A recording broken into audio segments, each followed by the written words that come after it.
Help MythVision keep bringing you material by becoming a Patreon member, as well as PayPal. Like, share, subscribe, and comment.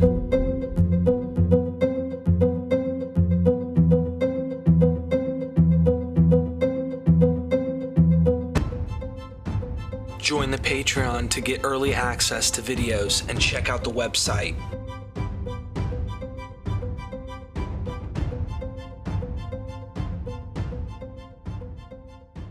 Dr. Price, it looks like you have something here on Joseph Smith, and we're currently going through a series right now where we are talking about him and the history behind this guy, Joseph Smith. You wrote in the Free Inquiry, and is this article you wrote? Yeah, this is from 9 years ago. It's called Joseph Smith, Liar, Lunatic, or Lord. I've been convinced for some time that Joseph Smith's claims about the discovery of the golden plates were a hoax, that Smith himself wrote the Book of Mormon, that he forged the reformed Egyptian writing he showed to Professor Charles Anthon, and that the whole imposture grew out of Smith's earlier career as a fraudulent treasure hunter. Yet it is equally clear that the Mormon religion embodies stolid values and provides meaning and purpose for millions of devotees who would never think of committing fraud themselves. It is difficult for me to envision Smith laughing up his sleeve as over many years he watched his believers endure persecution, flee across the country with the law at their heels, and share the joys and sorrows of a first-generation religious community. What would have been the point? Making money? He could surely have quit the game early on with more than enough cash. Why invent and consecrate the practice of plural marriage if all one wanted was a little extra sex? It seems to me that there was just too much trouble taken in creating his new world of meaning and morals if it was all some cheap scheme. Nor is this conundrum unique to Mormonism. Think, for instance, of G.I. Gurdjieff, whose memoir, Meetings with Remarkable Men, seems every bit as fictitious as his other opus, Beelzebub's Tales to His Grandson. How about Madame Blavatsky, founder of the Theosophical Society? She was not above employing the cheap stunts of a two-bit spiritualist. She would receive folded paper notes dropped through ceiling vents onto the seance table, telegrams from the deathless ascended masters whom she claimed reposed in far-off Tibet. But have you ever read her gigantic tomes, Isis Unveiled and The Secret Doctrine? Again, this is going to an awful lot of trouble for the sake of self-emolument, if that's all it was. The history of sages, messiahs, and gurus is punctuated with outrageous behavior. There are various rationales for behavior on the part of a spiritual luminary that would be condemned as illicit if engaged in by the pious rank and file, and they tell us important things about figures who, like Joseph Smith, have been elevated above common humanity, either in their own esteem or in that of their followers, usually both. The Knight of Faith. Kierkegaard, in his Fear and Trembling, considered the ethical implications of the biblical tale of the Akedah Isaac, or Abraham's near sacrifice of his beloved son Isaac, Genesis 22. The story may be approached in many ways, including as a ceremonial myth legitimating a switchover from infant sacrifice to animal sacrifice in ancient Israel. But such a reading was alien to Kierkegaard's thinking. Kierkegaard took for granted that Abraham would have felt himself bound by the command, "You shall do no murder," just as a modern Christian would. Can he bring himself to accept the commandment to kill Isaac as a legitimate revelation from God?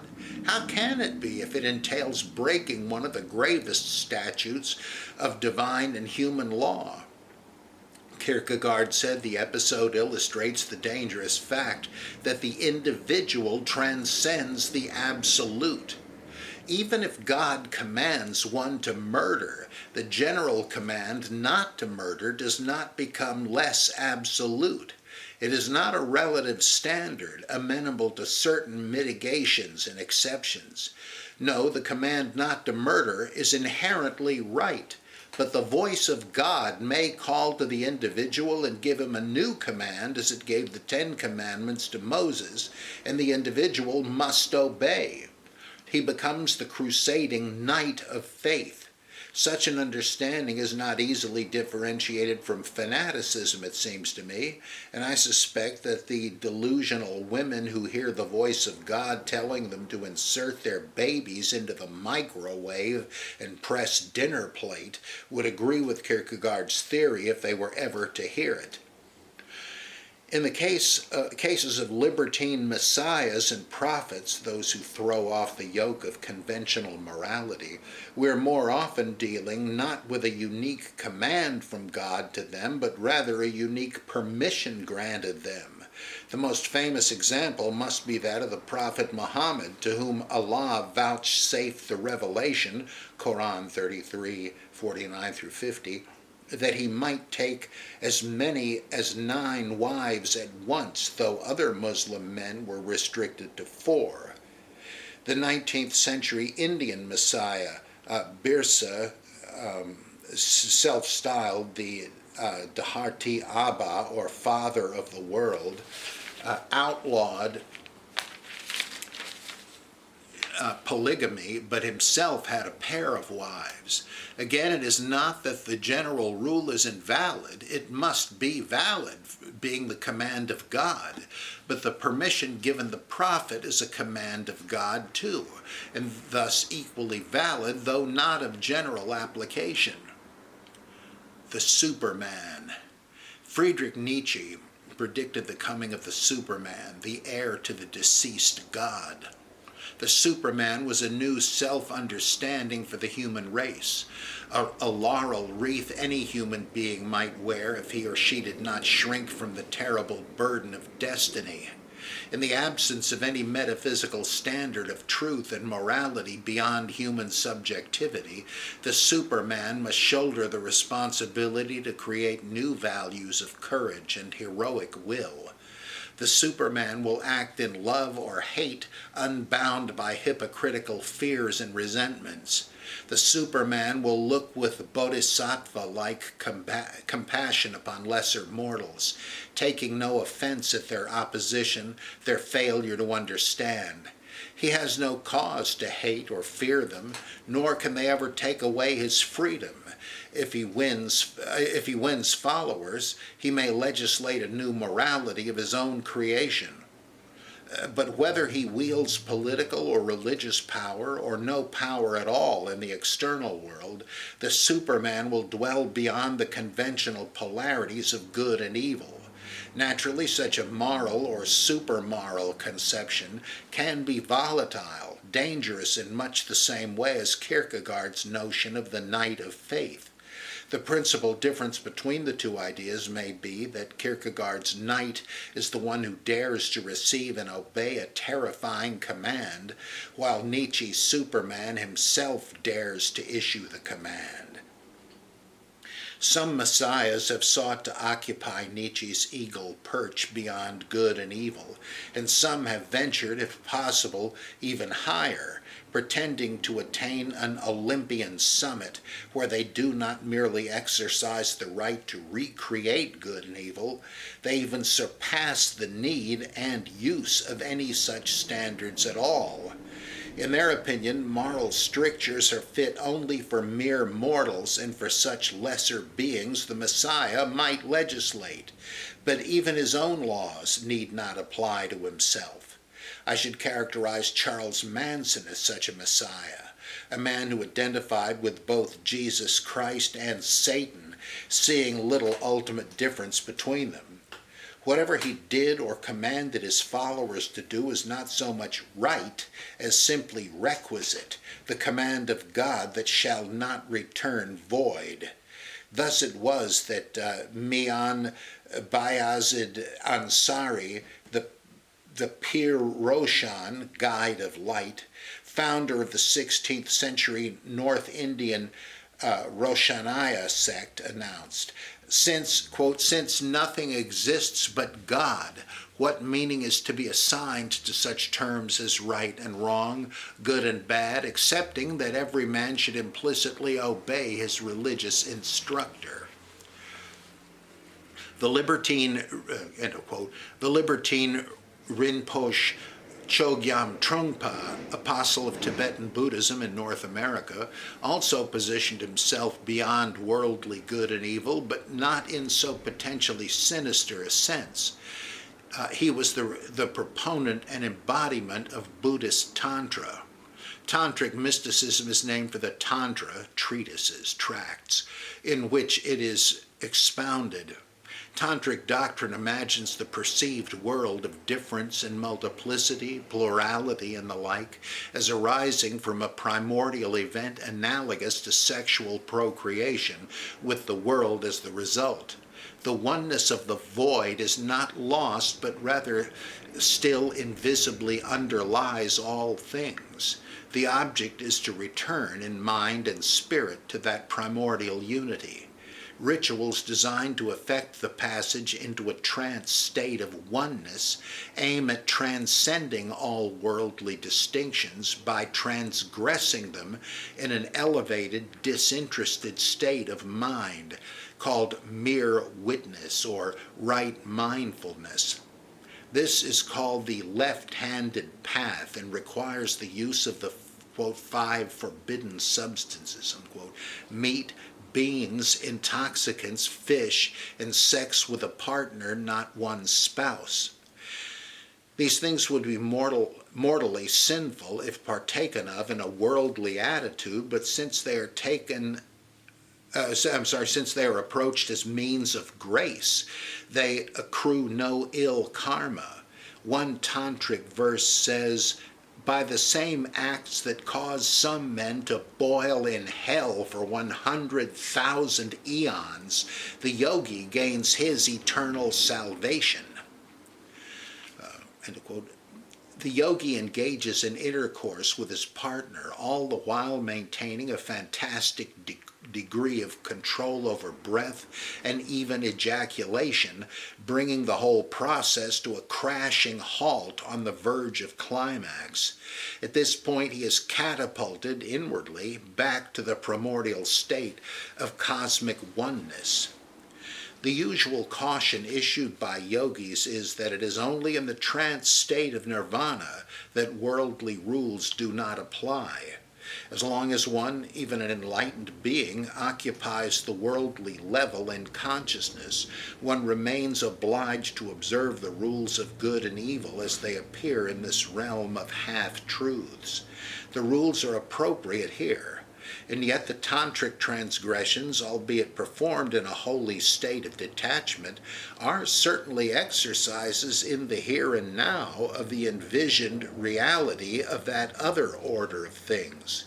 It is not too big a step from understanding this to realizing that one's guru may exist in a transgressive state in order that he may be a living reminder of that inconceivable world of rapture.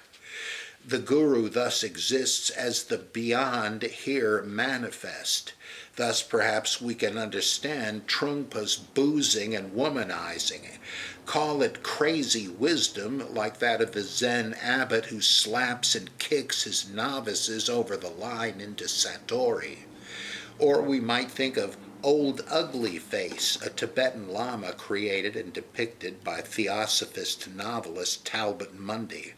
His institutional trappings, denoting great holiness, seemed altogether belied by his grumpy and irritable demeanor, his thunderous tantrums and tyranny, and yet once one had taken a few steps down the yogic path prescribed by Old Ugly Face, one recognized in him the compassionate Buddha, whose cruel and snide thunderbolts are now understood as the human-level expressions of that mysterium tremendum that the guru embodies at a hidden level beyond the senses of mortal man.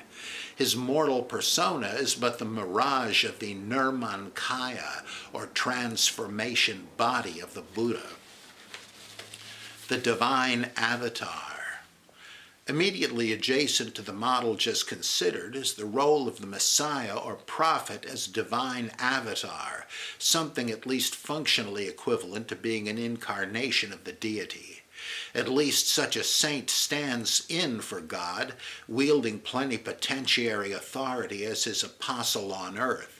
Thus the controversial actions of the Messiah stem not from his own mortal will or lust, but rather from the higher, sin-exempt prerogatives of God. The man is but the visible medium. Any blame attaching to his actions, and there can be none, rightly belongs to God. Many Sufi Muslims were scandalized at the notorious banqueting of the great 10th century Persian Sufi Sheikh Abu Sa'id ibn Abil Khair. He was constantly throwing lavish feasts for his student dervishes and hangers-on, demanding that the well-wishing supporters foot the bill or clear up the resultant debts. How could such surfeiting possibly comport with the ascetical ideal of Sufism? As Reynolds A. Nicholson explains it, quote, asceticism and positive religion, that is orthodox devotions, are thus relegated to the lower planes of the mystical life. The Sufi needs them and must hold fast to them while he is serving his spiritual apprenticeship, and also during the middle stage, which is marked by longer or shorter intervals of illumination. But in his last state, when the unveiling is completed, he has no need for ascetical practices and religious forms, for he lives in permanent communion with God himself. This leads directly to antinomianism, lawlessness, though in theory the saint is above the law rather than against it. Unquote. As the host of the great banquet, compare Luke 14:15 through 24, Abu Sa'id was incarnating the role of the Bhagavat, the Lord of Bounty. Nicholson also speaks of, quote, the widely spread feeling that it is impious to criticize the actions of holy men which are inspired and guided by Allah himself, end quote. Ironically, the Pharisee Simon looks askance at Jesus' easy toleration for the advances of a streetwalker as proof that Jesus is no prophet after all, Luke 7:39, when he might better have let it pass as above reproach simply because Jesus was a prophet. Uncommon needs. Psychologists speak of eccentricity credits, a larger than usual amount of slack we are willing to grant to the great. We don't blame scientists for dressing like rodeo roustabouts, professors for being absent-minded, artists for being ill-tempered, and so on. Their exceptional abilities take up so much of their mental energy that we're not surprised to find them emotionally or socially unbalanced.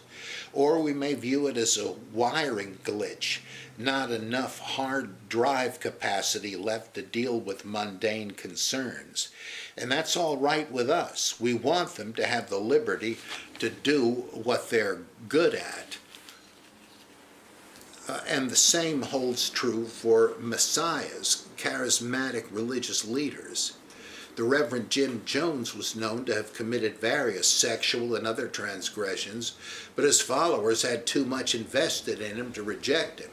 They rationalized his behavior as the result of an uncommon man having uncommon needs. Thus, he was exempt from the strictures that bound lesser men. He need not be a god, he was simply a special case. God's favorite. Many spiritual virtuosi have been called God's favorites, implying that God is an indulgent father who can refuse his pet human no request. The 1st century BCE holy man, Honi the circle maker, was a well-known miracle worker. In times of drought, the people would come to him and ask him to intercede with God on their behalf. This Honi would do by drawing a circle around himself in the dirt and refusing to budge till his father should make it rain. Honi invoked God not by any liturgically grand titles of invocation, but only as the simple Abba, Father, and it would rain. There was no way God was going to turn down his son Honi. The point is relevant to messianic antinomianism, freedom from otherwise applicable laws, for the simple reason that the holy man, precisely as a holy man, might be exempted from God's rules commanded to mortals in general. As Matthew has Jesus ask Peter, "From whom do worldly kings collect tribute? From their own sons or from foreign subjects? Is it not the latter? Then the sons are exempt." Matthew 17:25. In the same way, the Hasidic holy men of Galilee around Jesus' time were authenticated as God's favorites by token of the wonders they performed, and yet the establishment rabbis carpeted their laxity with regard to the niceties of the Torah. The laxity was fully as much a sign of the Hasids' closeness to God as the miracles they performed. God was indulgent with his favorites. The 17th century Kabbalistic Messiah, Sabbatai Tzvi, had notoriously chowed down on some forbidden fat and perhaps publicly committed what in a lesser mortal would have been unorthodox liturgical innovations. But he had the clout with God to get away with it. His ritual transgression, his disobedience to the Torah, is again a sign not of his being a sinner, but of the very opposite, his being God's greatest mortal friend. Prophetic blasphemy.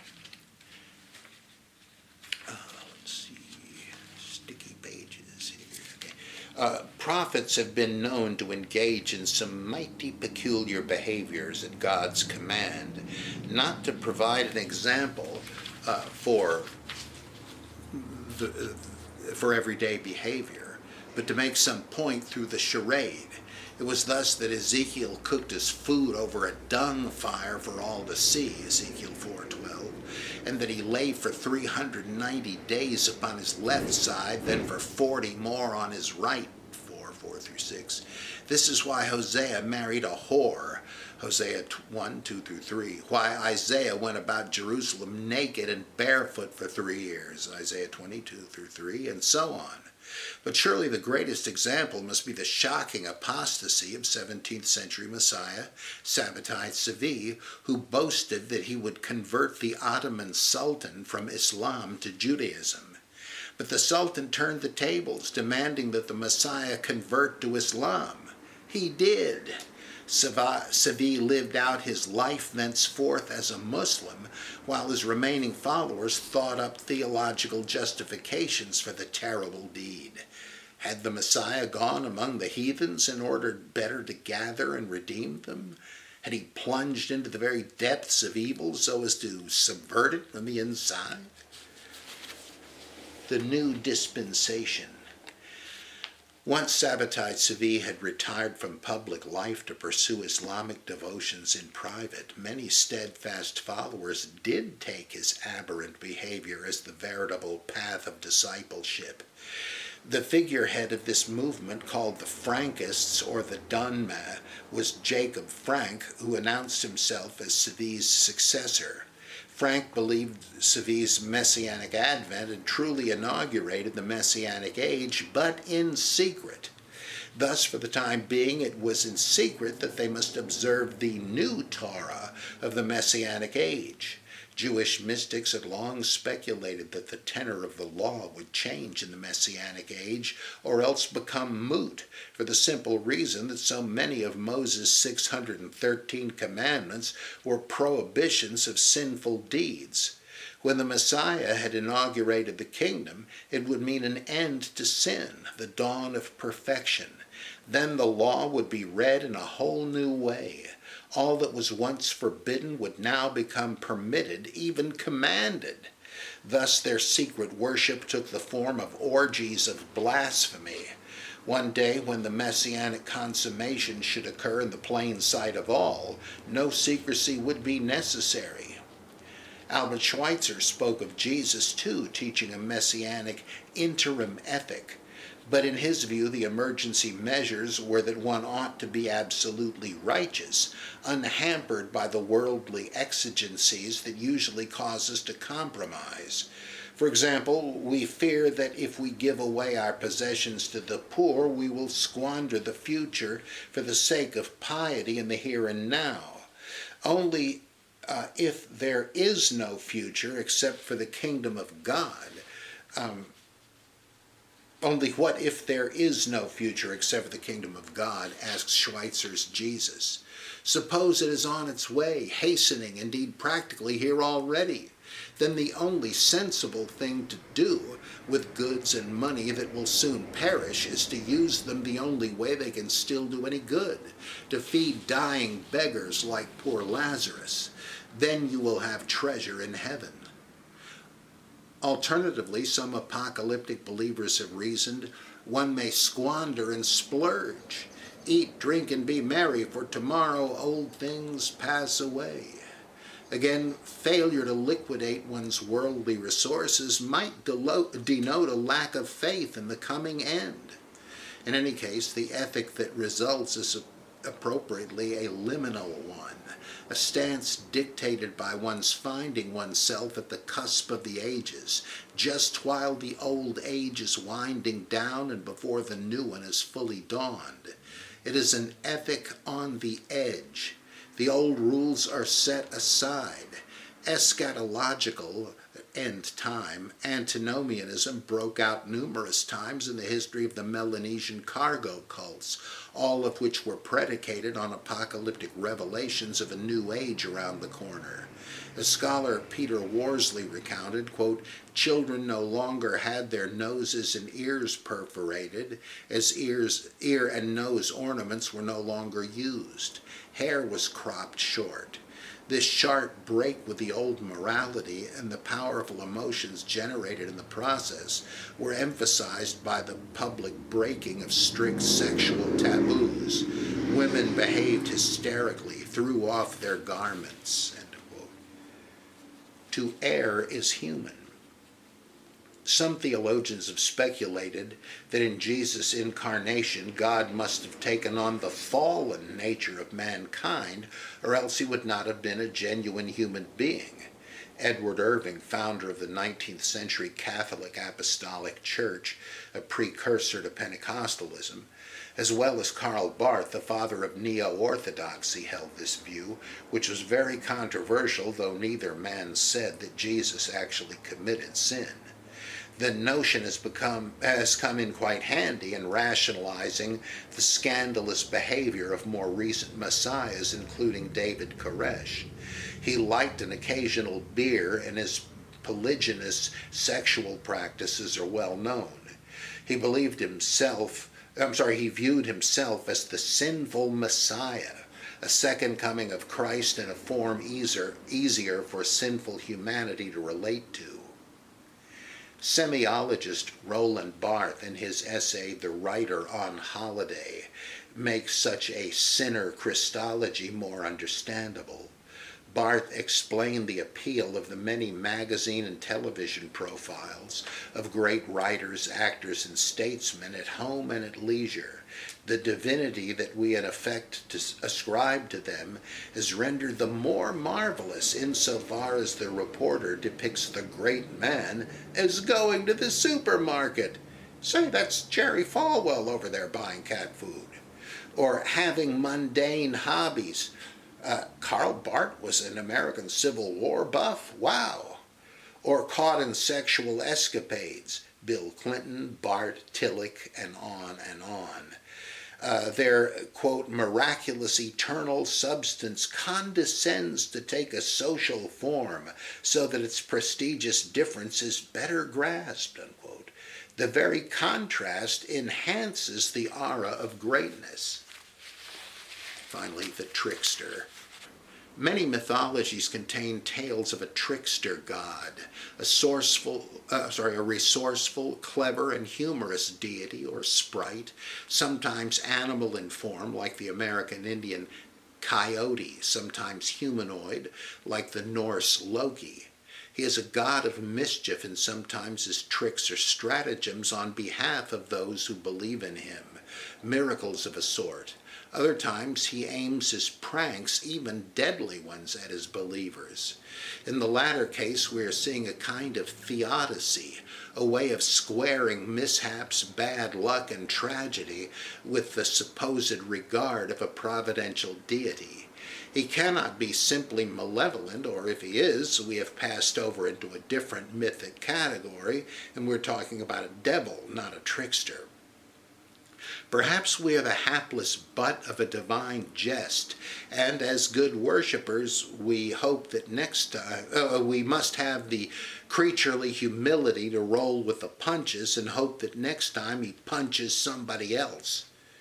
The trickster is not only a cross-cultural mythic type, he's also considered a deep-seated archetype in the Jungian sense, else he would not pop up in so many mythologies worldwide. Carl Jung theorized that any human being may at some point so closely identify with a particular archetype that he comes to embody or incarnate it. It is a temporary means of grounding the self, adopting meaning from a fundamental pattern. Great humanitarians may be said to have embodied the Christ archetype and as a result serve all around them. But it can go too far.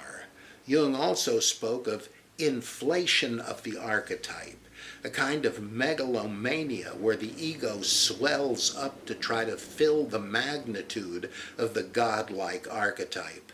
Quote, the worship of the archetypes implies their overvaluation, which frequently leads to the personality being possessed by an archetype. The ghastly apparition of spiritual pride soon rears its swollen head, and instead of utilizing the power of the archetypes, individuals come to imagine that they have become a divine archetype themselves.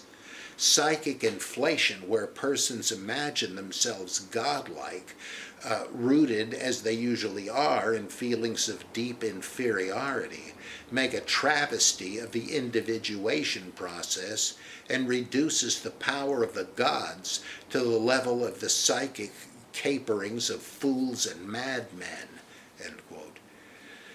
The archetype begins to split the seams of the merely human self, and one boasts prerogatives, immunities, privileges that befit an imagined god, but soon corrupt the mere mortal.